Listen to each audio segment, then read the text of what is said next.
Assalamu alaikum and good morning. Wish you all good health. I hope you all will be fine. In this lesson, you will understand what is verb, kinds of verb, transitive, intransitive, and auxiliary or helping verb, classes of verbs, and the weak verb. So let's start today's lesson. First of all, we will see what is verb. Verb क्या होता है? Verbs are words which express action, existence or condition. Verbs क्या होते हैं? Verb यानी fail, जो भी काम हम करते हैं उसे verb कहा जाता है।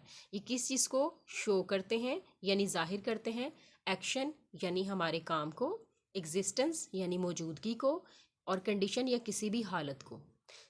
हम शॉर्टली ये कह सकते हैं कि वर्ब वो होते हैं जो किसी भी हमारे काम को या किसी चीज़ की मौजूदगी या उसकी कंडीशन को शो करते हैं। It is the most important word in sentences. किसी भी जुमले में ये सबसे अहम लफ्ज़ होता है, because we can not make a sentence without it, क्योंकि हम इसके बगैर कोई भी सेंटेंस नहीं बना सकते। बच्चों, आपने देखा वर्ब्स कितने इंपॉर्टेंट हैं। Let's move towards kinds of verb. There are 3 kinds of verbs. Transitive verb होते हैं, इंट्रांजिटिव वर्ब, ऑक्सिलरी और हेल्पिंग वर्ब। हम इन सब टाइप्स को डिटेल के साथ देखते हैं। ट्रांजिटिव वर्ब कौन से होते हैं? It is the verb the action of which passes from subject to object. ये ऐसा वर्ब है जिसमें सब्जेक्ट से काम जो होता है वो ऑब्जेक्ट की तरफ जाता है। Here in this example, Ali saw a snake. Ali ने क्या देखा?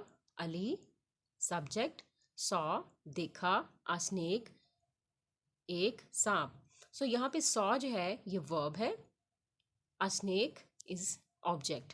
तो अगर सब्जेक्ट के बाद ऑब्जेक्ट मौजूद हो तो उसे हम ट्रांजिटिव वर्ब कहते हैं। थोड़ा सा और डिटेल में देखते हैं ट्रांजिटिव वर्ब को। इस टेबल की मदद से समझने की कोशिश करते हैं। Ali, here Ali is subject, यानी काम करने वाला इंसान कौन है यहाँ पे? अली। क्या किया उसने? He saw, Ali saw. Fail उसका क्या है? सॉ, देखना, देखा।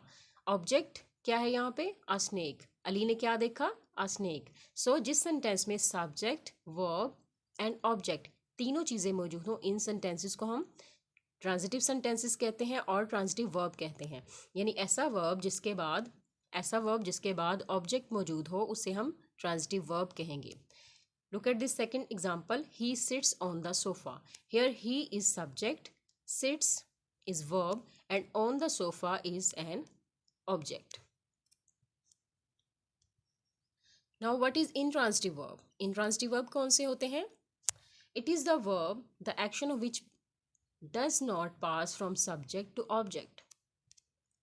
इस एग्जाम्पल की मदद से समझने की कोशिश करते हैं। They are laughing. They is subject, are is auxiliary या इसको हम हेल्पिंग वर्ब भी कहते हैं, and laughing is main verb. आपने नोट किया कि इसमें सब्जेक्ट भी है, हेल्पिंग वर्ब भी है और मेन वर्ब भी यहाँ मौजूद है, लेकिन यहाँ पे वर्ब के बाद कोई भी ऑब्जेक्ट मौजूद नहीं है। तो जिस सेंटेंस के अंदर सब्जेक्ट और वर्ब हो लेकिन उसके बाद वर्ब के बाद कोई ऑब्जेक्ट मौजूद ना हो तो उन सेंटेंसेस को या उन वर्ब्स को हम इंट्रांजिटिव वर्ब कहते हैं।